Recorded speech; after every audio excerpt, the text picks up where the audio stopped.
itu memang sudah jadi jiwa atau tekadnya Pak Alvin atau bagaimana itu Pak Alvin? Jadi gini Pak, dulu itu saya sebenarnya sama dengan advokat-advokat yang lain lah. Gitu ya. Saya lulus kuliah hukum belum lama, baru 2017. Nah ketika lulus ya kita kan ikut magang sama senior. Shalom saudara terkasih dalam Tuhan Yesus Kristus. Senang kembali berjumpa dengan saudaraku sekalian pada saat ini. Doa dan harapan saya, roh, jiwa, dan tubuh saudara dipelihara sempurna oleh Tuhan kita Yesus Kristus. Amin. Saudara, sebentar lagi saudara akan melihat video daripada Bapak Alvin, ya, Alvin Lim yang begitu punya keberanian, nyali di dalam bersuara dan menginginkan keadilan di bangsa ini, saudara. Ya. Dan menurut dia ada beberapa kasus-kasus yang dibiarkan begitu saja, ya. Dan saya salutlah dengan beliau yang benar-benar punya keberanian. Ya, saya sebagai hamba Tuhan berdoa agar Pak Alvin boleh diberikan kekuatan karena saat ini dia harus ditangkap karena tersandung yang diduga ujaran dia, ya saudara ya. Ya kita serahkan saja kepada pengadilan untuk memproses dan kita juga berdoa saudara. Saya sebagai hamba Tuhan berdoa agar Pak Alvin diberikan kekuatan, keluarganya dikuatkan, ya.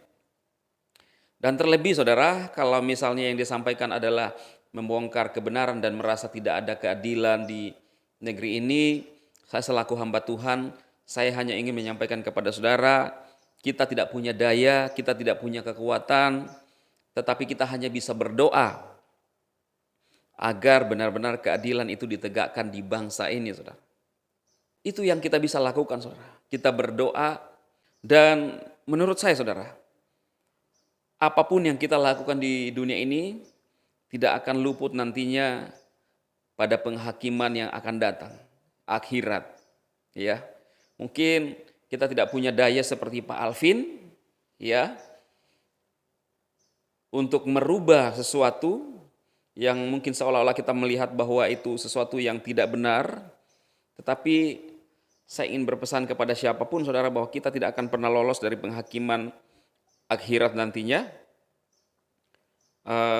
Kita bermain-main dengan ketidakadilan, ketidakjujuran, ketidakbenaran, maka mungkin di pengadilan dunia kita bisa lolos atau kita seolah-olah bisa mengatur segalanya. Tetapi pesan saya saudara, kelak kita akan diperhadapkan kepada pengadilan yang adil, ya.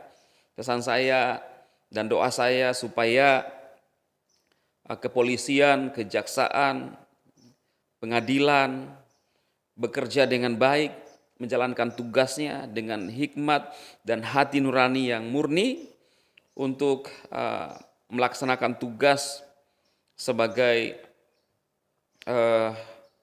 aparatur negara yang menegakkan keadilan. Itu doa kita sebagai hamba Tuhan dan saya ajak saudara-saudara sekalian, khususnya saudara seiman untuk mendukung doa pemimpin-pemimpin kita, bahkan mereka yang mengambil kebijakan agar tidak salah mengambil keputusan. Kalau toh ada oknum-oknum yang mungkin mempermainkan hukum, ya nanti akan mereka juga dapat saudara, ya, mereka akan mendapatkan, nanti juga mereka akan diadili pada pengadilan akhirat nantinya. Dan tidak ada orang yang akan lolos dari sana saudara ya. Kita hanya berdoa dan coba kita langsung saja lihat apa yang disampaikan oleh Pak Alvin yang begitu berani pada saat podcast dengan Pak Susno Duaji. Selamat menyaksikan saudaraku, Tuhan memberkati. Pak Alvin itu selalu kontennya itu terkait dengan keadilan, kejujuran, kebenaran, kemudian mengkritisi aparat penegak hukum di Indonesia. Kok itu memang sudah jadi jiwa atau tekadnya Pak Alvin atau bagaimana itu Pak Alvin?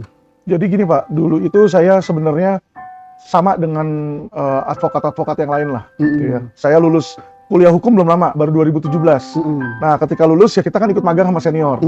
Dan di situ kita mempelajari apa yang dilakukan oleh senior. Ya senior saya itu juga mereka lakukan suap, mereka kasih uang ke polisi, ke jaksa, ke hakim untuk memenangin kasus, ya kan. Jadi kita melihat itu menjadi sebuah hal yang biasa awalnya. Ya, sampailah pada suatu saat, Pak, di mana saya melihat bahwa hal tersebut sangat bertentangan dengan hati nurani dan sumpah advokat saya. Oh, Di situ. jadi itu artinya apa yang Pak Alvin katakan bahwa aparat penegak hukum itu gitu mulai ini itu bersesuaian dengan apa yang dikatakan oleh Pak Mahfud ya, Menteri Sangat Polhukam, berkesesuaian, Pak. bahwa di Indonesia itu mafia hukum itu ada, gitu kan? Nah, ada itu melibatkan siapa? Kata Pak Mahfud, penyidik, jaksa, hakim, dan pengacara. Iya. Karena Pak Alvin sendiri ngalami sendiri kan, Ngalami tahu sendiri, sendiri. Kemudian timbul etikat ingin baik, gitu kan? Betul. Tapi kalau ingin baik itu risikonya ada loh Pak Alvin. Iya. Bisa saja Pak Alvin dilaporkan pencemaran nama baik, undang-undang ITE, dilaporkan fitnah dan lain-lain. Apa Pak Alvin pernah ngalami seperti itu? Wah, bukannya ngalamin lagi, Pak. Jadi yang ngelaporin saya dari polisi juga ngelaporin, seluruh jaksa Indonesia Prasaja ngelaporin saya. Di situ bahkan sampai penjahat pun juga ngelaporin saya. Oh. Jadi penjahat yang saya laporin polisi, dia laporin saya juga ITE karena saya press release Oh. di situ. Tetapi Pak Alvin tidak kapok dengan laporan-laporan itu, dilaporkan kita. Gini ya, Pak ya. Saya ini sudah 2 kali dikriminalisasi, Pak. 2 kali? Sudah 2 kali. Jadi istilahnya udah kebal saya kalau memang misalnya mau dijeblosin lagi ya memang ya inilah seperti itulah Indonesia. Cuma kalau nggak ada yang berteriak, Pak, kapan Indonesia mau berubah? Itu yang menjadi beban buat saya. Saya melihat seperti ini. Masa nanti anak saya, cucu saya datang ke Indonesia juga mengalami hal-hal seperti ini, kan repot kita, Pak. Itu Pak Alvin yang saya sangat tertarik. Bahwa Pak Alvin tetap bertekad ingin mengadakan perubahan, ingin mengkritisi, tidak takut dikriminalisasi, di ITE-kan, disebut pencemaran nama baik demi tegaknya keadilan, kebenaran, dan kejujuran di Indonesia. Jarang loh orang seperti itu Pak Alvin. Makanya saya katakan tadi termasuk benda antik yang perlu dilestarikan. Untuk saat ini baru Bapak yang saya lihat kan begitu.